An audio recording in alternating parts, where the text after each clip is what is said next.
Muchas gracias, Iliana. Bueno, yo escuché a todos los que hablaron anteriormente y lo que hacía yo era borrar, borrar, borrar, borrar, porque muchas de las cosas importantes aquí se dijeron. Vamos a ver, voy a resumir a,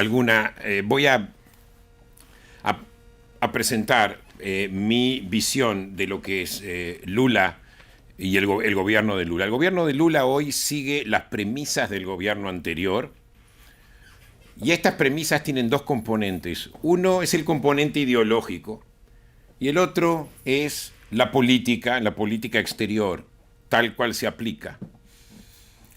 ¿Cuál es la idea de democracia de Lula y del lulismo? Simplemente una idea electoral de la democracia. Democracia es elecciones. Mauricio Vieira, que es hoy en día el ministro de Relaciones Exteriores de Brasil, en su momento fue embajador de Brasil en Estados Unidos, me dijo a mí personalmente, Venezuela, no hay otro país donde haya habido más elecciones que en Venezuela. Democracia es justicia social. Los derechos humanos cuentan solo si se violan contra la izquierda o son violados por por Occidente o por aliados de Occidente. Las ideas de izquierda y socialista justifican los medios, por eso la denuncia de crímenes de lesa humanidad en Venezuela es una cuestión de narrativa, no de realidad.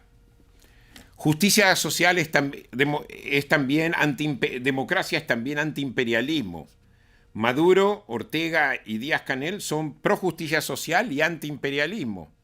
Ser antiimperialismo es ser anti-Estados Unidos. Otras potencias no cuentan como imperios. El adversario de mi adversario es mi aliado. China y Rusia no son potencias expansionistas, son contrapesos contra el poder norteamericano. ¿Qué pasa con el terrorismo? Como lo dijo un ministro de Lula hace años ya, nunca admitiremos que tal problema existe, aunque exista. Esto se dijo en el primer mandato de Lula y así Brasil nunca cooperó en temas de terrorismo. Pero esta ideología también se combina con el afán de Brasil de establecer hegemonía regional y aumentar su influencia internacional. Todo esto bajo el velo de neutralidad y autonomía política. Lula nunca frenó al chavismo, en realidad lo abrazó y lo facilitó. El entorno de Lula elogió al chavismo por supuestos logros, desde Dilma Rousseff a Marco Aurelio García, a Celso Amorim, a Mauricio Vieira. El mismo grupo, es muy interesante, el mismo grupo en su momento se quejó del apoyo internacional que Enrique Capriles recibió en las elecciones en el año 2012, diciendo que tal actitud conspiraba o saboteaba a la democracia venezolana. Esto sorprendió en su momento porque Enrique Capriles en realidad presentaba una plataforma socialdemócrata, como lo era Lula, o por lo menos como decía que era Lula.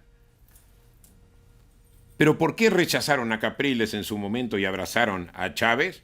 Porque a Lula le interesaba más la integración regional que la democracia, y Chávez era una pieza crucial en promover tal integración mediante una coalición de gobiernos de izquierda. ¿Y quién es el poder económico hegemónico de tal coalición, de tal dominio regional? Brasil, bajo Lula. O sea que había una agenda aquí de dominio regional por parte de Lula y por eso él sacrifica la democracia. Chávez está haciendo mi trabajo sucio.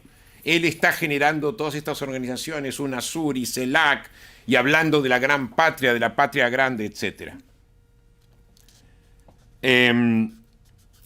Y esto, o sea, los representantes de Lula continuaron insistiendo que el chavismo no es un régimen accidental, golpista o autoritario, sino que es parte de un indefectible, necesario proceso histórico. O sea, es una fuerza histórica.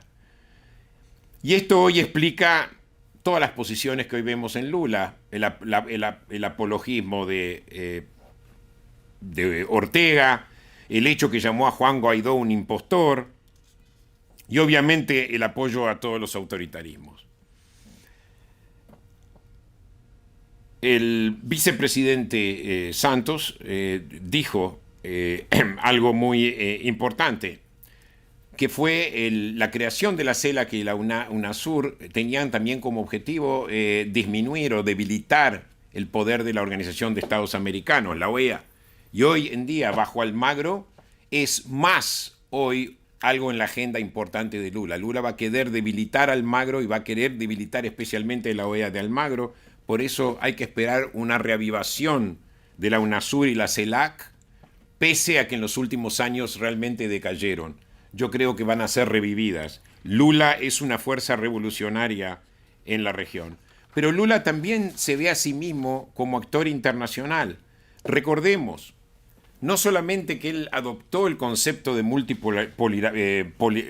multipolaridad, sino, ¿cuántos minutos? 1.